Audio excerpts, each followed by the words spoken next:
क्या तुम भी अपने कैरेक्टर को किसी भी पोज में ड्रॉ करना चाहते हो? तो बस मेरे बताए इन 3 मेथड्स में से किसी भी एक मेथड को पकड़ लो, जिसमें लास्ट वाला मेथड तो मैंने ही काफी लंबे समय से प्रैक्टिस कर करके खुद डेवलप किया है। लेकिन ऐसे किसी भी पोज को अपनी मर्जी से ड्रॉ करने से पहले तुम्हें कई बातों को अच्छे से ध्यान में रखना पड़ेगा। जहाँ पहली बात है कि तुम पहले ही सीख लो कि किस तरीके से तुम्हें एक सर्कल और कुछ लाइंस की मदद से एक बेसिक हेड की गाइडलाइन बनानी होती है। ऐसा तुम्हें किसी भी पोज को जब जब ड्रॉ करोगे तब बनाना पड़ता है।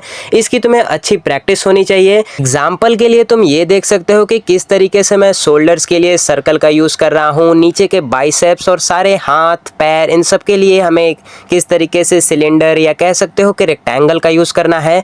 मैं ऊपर टोर्सो या अपर बॉडी कह लो, इसके लिए यहाँ पे रिब केज का एक बहुत बेसिक सा फॉर्म यूज कर रहा हूँ। तुम इसकी जगह पे रेक्टेंगल या सर्कल का भी यूज कर सकते हो। ये मैं तुम्हें आगे बताऊंगा कि कैसे हम इसका यूज करते हैं। फिलहाल के लिए हम बॉडी पे इतनी बात नहीं करेंगे, वरना ये टॉपिक ह्यूमन एनाटॉमी का हो जाएगा। तुम बस इतना याद रखो कि तुम्हें सर्कल का यूज हेड, जॉइंट्स और शोल्डर के लिए करना है। तुम्हें एक रेक्टेंगल या कह लो सिलेंडर, इसका यूज हमेशा मसल्स, लेग्स, फोर आर्म्स या कैसी भी लंबी चीजें जब तुम्हें ड्रॉ करनी होती हैं उसके लिए कर सकते हो। और तुम्हें लाइन का यूज हमेशा इन दोनों शेप्स को कनेक्ट करने के लिए करना है। इतना जानना बहुत है। बात करते हैं फर्स्ट मेथड की, जो है डूडल गाइडलाइन मेथड। अब इसके अंदर देखो, हमें पहले ही अपने रेफरेंस पे जाना होता है और उसमें गैलरी से डूडल मेथड को सेलेक्ट करके हमें इसमें अच्छे तरीके से अपने पूरे रेफरेंस को बेसिक शेप्स में तोड़ना होता है। फॉर एग्जाम्पल के लिए देख सकते हो कि मैंने यहाँ पे माकी का ये जो रेफरेंस लिया है, इसमें मैं इसके फेस को पहले एक सर्कल से अच्छे तरीके से डिवाइड कर दूंगा। वो सर्कल इसके फोरहेड के थोड़े ऊपर से इसके नीचे चिन के आसपास यानी लिप्स के जस्ट नीचे तक जाएगा। इसके बाद मैं इसके हाथ के लिए, कोहनी के लिए, इसके शोल्डर के लिए और भी जितनी जगहों के लिए मुझे सही लगेगा मैं वहाँ पे सर्कल का यूज करूंगा और उन सबको एक सिंपल सी लाइन की मदद से कनेक्ट कर दूंगा। और देखो, हमारी सारी गाइडलाइंस बन के तैयार हो जाएंगी। अब हमें बस इस सारी गाइडलाइन को अपने पेपर पे बिल्कुल वैसे ही उतार देना है। तुम कह सकते हो कि ये जो मेथड है ये काफ़ी ज़्यादा सिमिलर है अपने ग्रिड मेथड या लुमिस मेथड की तरीके से। इसमें भी हम सिंपली सारी चीज़ें ऑलरेडी क्रिएट कर देते हैं अपना जो रेफरेंस है उसी के ऊपर। इसीलिए इस मेथड के काफ़ी सारे फ़ायदे भी होते हैं। मतलब इसमें टाइम काफ़ी कम लगता है तुम्हारे कैरेक्टर की आउटलाइन या ओवरऑल पोज को बनाने में।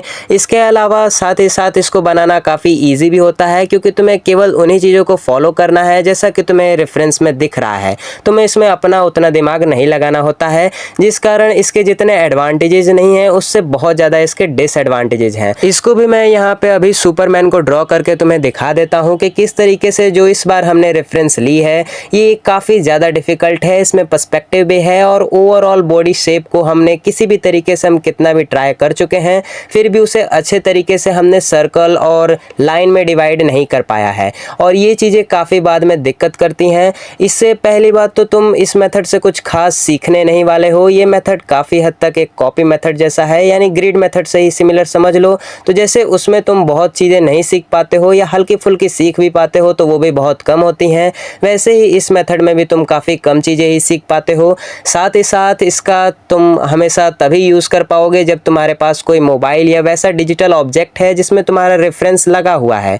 तुम कहीं लाइव जाके इस मेथड की मदद से किसी भी पोज को नहीं ड्रॉ कर पाओगे। इसके अलावा भी इसके बहुत बड़े बड़े डिसएडवांटेज हैं, लाइक ये कई बार ऐसे डायनामिक पोज को अच्छे तरीके से इसमें हम ड्रॉ भी नहीं कर पाते हैं। ये बात तो वैसे मैं अपनी तरफ से कह रहा हूँ, क्योंकि कई बार मैंने जब इस मेथड का यूज़ किया है बहुत सारी अपनी ड्राइंग्स को बनाने में, तो उस सब समय मैंने इसी बात को फेस किया है कि कई बार इससे होता है कि अगर जो रेफरेंस है वो थोड़ा बहुत सिंपल है, लाइक जैसा अभी माकी का था, तो उसे हम बना लेते हैं, लेकिन उसमें हल्का सा भी पर्सपेक्टिव आता है या वो थोड़ा सा पोज डायनेमिक हो जाता है तो उसके बाद उसे बनाने में बहुत दिक्कत होती है। और देखो, वैसे तो मैं अगर रेफरेंस हटा दूं तो तुम्हें लगेगा कि पोज मैंने सही ही किया है, ड्रॉ काफ़ी बढ़िया भी लग रही है ओवरऑल ड्राइंग।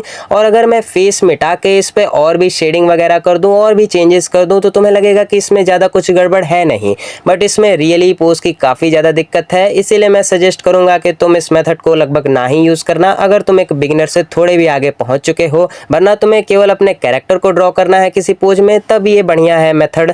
अब फटाफट से चलते हैं अपने सेकंड मेथड की ओर पे, जो काफ़ी हार्ड होने वाला है। उससे पहले ये समझ लो कि हमें टोर्सो यानी अपर बॉडी को ड्रॉ करने के लिए क्या क्या करना पड़ता है, क्योंकि इसमें इसका काफ़ी यूज़ आने वाला है। पहले मेथड में तो सिंपली हम एक रिब केज जैसा ही एक स्ट्रक्चर बनाते हैं, एक बेसिक सा स्ट्रक्चर, और इसका यूज़ करके मैंने पहले ही तुम्हें एक फिगर बना के दिखाया था।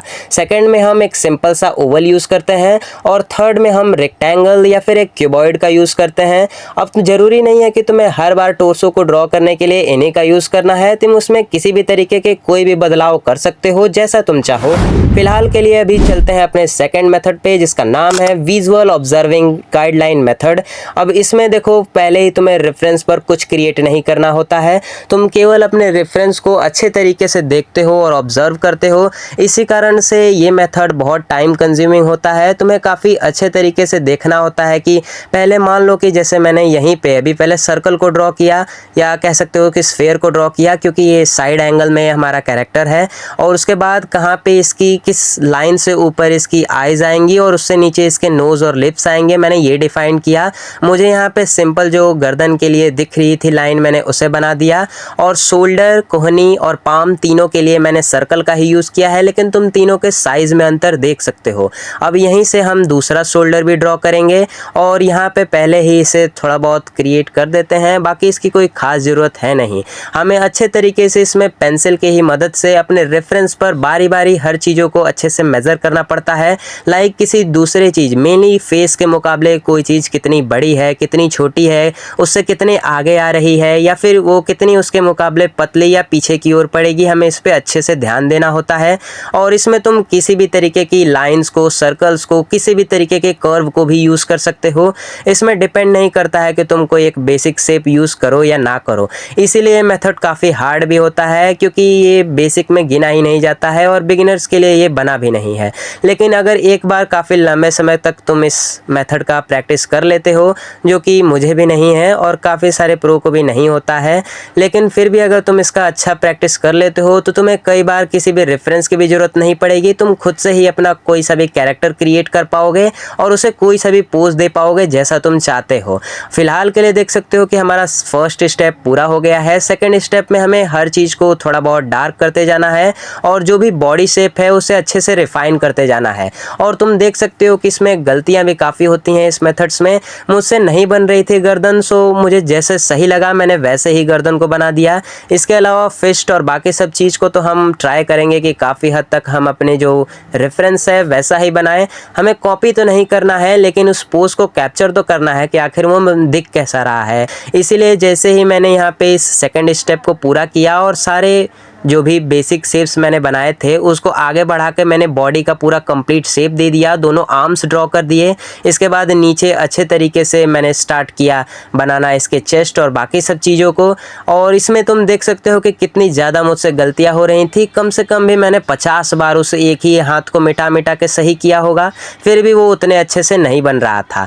अब देखो मेरा मन कर रहा है कि मैं इस अजीब से आदमी को ना ड्रॉ करूँ, इसकी जगह मैं अच्छे तरीके से सारे बेसिक गाइडलाइन को इरेज करके इसके ऊपर अपने ही किसी भी फेवरेट कैरेक्टर को ड्रॉ कर सकता हूं। लाइक मेरा मन कर रहा है कि मार्शल आर्टिस्ट का ही नाम आया है तो मैं गोकू को ही क्यों ना ड्रॉ कर दूं। सो मैं सिंपली उस पर गोकू को ही ड्रॉ कर दूंगा। और क्योंकि हमने पहले ही सारी चीज़ें इसमें अच्छे तरीके से रिफाइन कर दी थी, बता दी थी कि कोई चीज़ कहाँ आएगी, मतलब कितनी ऊपर हमारी आइज़ या बाकी सब चीज़ें आएंगी, थोड़ी बहुत शेडिंग करते ही तुम्हारी काफ़ी बढ़िया ड्राइंग बन के तैयार हो जाएगी, जिसमें अच्छा पोज भी दिख रहा होगा और ओवरऑल कैरेक्टर का लुक भी काफ़ी बढ़िया दिख रहा होगा, जैसे कि यहाँ अभी गोकू का दिख रहा है। लेकिन इससे और अच्छे से समझने के लिए हम यहाँ पे दोबारा ड्रॉ करते हैं। इस बार मैं नारुतो को ड्रॉ कर रहा हूँ, और क्योंकि ये मेथड बहुत टाइम कंज्यूमिंग है और साथ ही वीडियो भी लगभग 9 से 10 मिनट की होने ही वाली है, इसीलिए मैं यहाँ पे बस नारुतो का पोज ड्रॉ कर रहा हूँ। मैं तुम्हें ये दिखा रहा हूँ बस यहाँ पे कि कैसे तुम इससे किसी भी पोज को ड्रॉ कर पाओगे। अगर तुमने इसकी अच्छी खासी प्रैक्टिस कर ली तो बस देख लो कि इससे तुम कितने अच्छे तरीके से कोई भी फिगर का एक नॉर्मल सा पोज डिसाइड कर सकते हो कि कैसे तुम्हें कहाँ क्या ड्रॉ करना है।